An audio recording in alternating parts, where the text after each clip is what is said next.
more concerned with the human condition and how we can improve it. That's the question.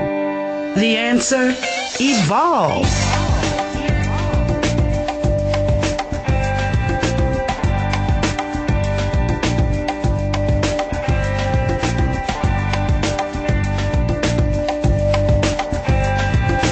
Am I my brother's keeper?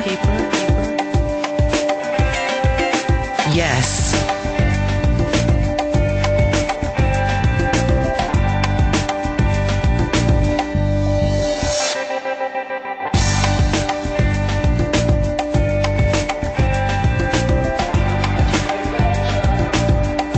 Greetings, Columbia, South Carolina, and of course to everyone who is listening to us via the web. Welcome to Evolve, and I am your host, Tazima, on this, what is today? Tuesday.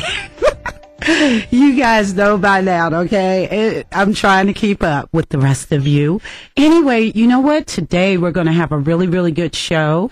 I have a guest on the line. I'm really, really excited to talk to her. And you guys feel free to call in and ask her any kind of questions because this is really a special show. I have Molly Larkin on the line, who is an author. She's also a spiritual teacher and guide. And tonight she's going to be discussing with us ancient wisdom for life and balance, as well as her best-selling book, The Wind is My Mother, The Life and Teachings of a Native American Shaman. And this she co-authored with Bearheart, and this is his autobiography. And I'm just so excited about it. I've talked to her a few times, and I was like, oh, this is going to be a really good conversation. So the book, again, The Wind is My Mother, The Life and Teachings of a Native American Shaman, has been in continuous print since 1996, and it's translated into 12 different languages. And here it says it clearly has struck a chord with people worldwide. So without further ado, I would like to welcome Molly to Evolve, and thank you so much for being a guest on the show tonight. Molly? Uh-oh, wait a minute. Let me see. I know our phones aren't messing up. Okay, wait a minute. Hold on. Let me see something. I know our phones aren't messing up. Wait a minute. Oh, here we go. I'm sorry. Molly, are you there? Yes, I am. I am so sorry. You know what? I'm so excited about this show that since you're on the phone line, there's a certain button that I'm supposed to push up for that one. I'm so excited about the interview today. I was pushing up another microphone. Oh. Like you're in the studio with me. So, and I've been doing it for quite some time, Molly, so I can't believe I made that mistake. But anyway, welcome to Evolve. Thank you so much for being a guest on the show. Thank you for having me. I am so excited to talk to you about several things because, of course, I was reading your website, and we're going to have to make sure that we give that information out. And some of the excerpts from the book, The Wind is My Mother, and The Life and Teachings, or The Wind is My Mother, The Life and Teachings of a Native American Shaman. So before we get into it, can you tell us who was Bearheart, for those of us who may not be familiar with him? Yes, happy to. Bearheart was my spiritual teacher, one of my spiritual teachers. He passed away 4 years ago. He was a full-blood member of the Muskogee Creek tribe of Oklahoma and trained as a traditional healer of his tribe, what many people would call a medicine man.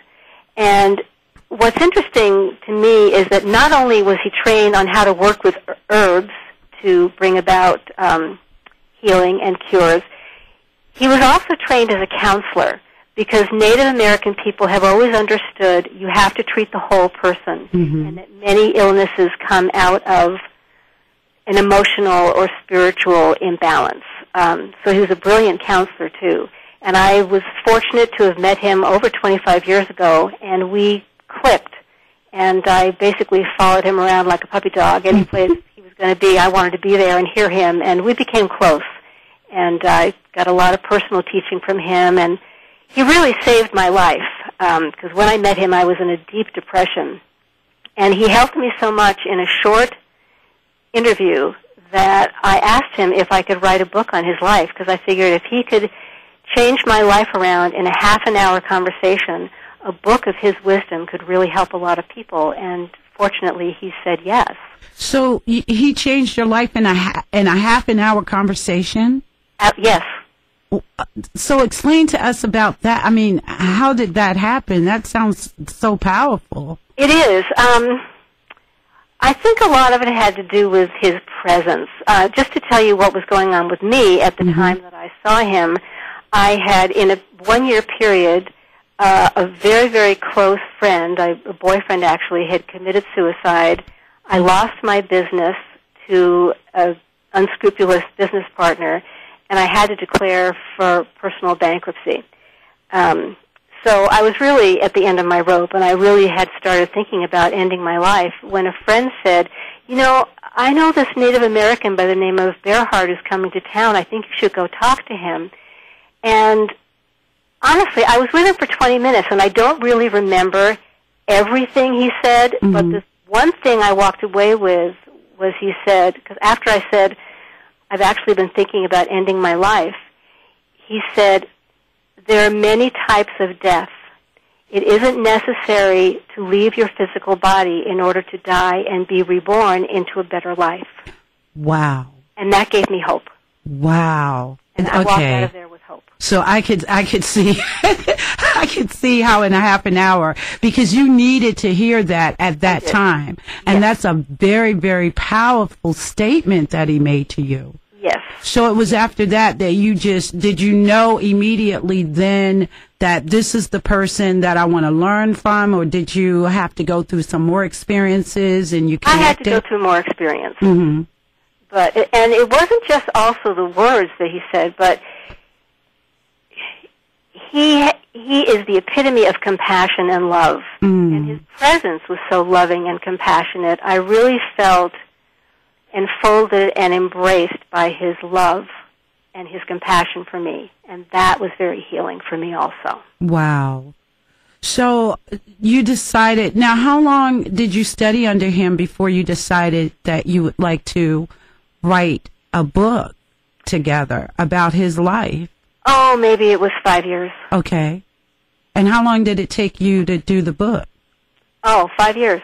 Oh, okay. So you're saying, was it 5 years after you were studying under him, or it just took... Well, I met him in 1987. Okay. I probably started working on the book in 1991, and it was published in 1996. Okay. So I was working, I had a full-time job at the time, and so I was writing it, like getting up at 4 o'clock in the morning and writing for a couple of hours, and I wrote on the weekends, and I followed him around, as I said, to different speaking engagements and recorded him so that I could transcribe all of his teachings, because he did a lot of public speaking. And I recorded him and transcribed the tapes, and then and other people sent me tapes that they had of other speaking engagements that I was not at, and then I took all that information, like there might be 5 different versions of one story, so I'd have to put those 5 versions together into one coherent version for the book. What would you say would have been, and this might be hard, okay, to pick one, but what would you say was like the most profound story that you heard about him from someone else that really just maybe blew your mind? Oh, wow. Boy, that's why I said it might be kind of hard, right, to pick just one or one that really stands out. I can. It was after I met him, and I wasn't there when it was said, but it's at the end. The book was, it's been in continuous print, but we released an updated version this year with an epilogue by me, adding additional stories from his life. And I told this story. He was conducting a vision fast in the mountains outside of Los Angeles, California, and a tornado came through camp. A small tornado, but it was a tornado. Okay. And what had happened at that vision quest is there was a lot of grief in the camp. I had just come from literally the deathbed of my favorite uncle in Florida. another girl had just lost a really, really close friend. A couple came. They had just had a miscarriage. There was a lot of grief in the camp, a lot of tears and sadness. And we were sitting around the campfire and suddenly heard what sounded like a train coming up the canyon.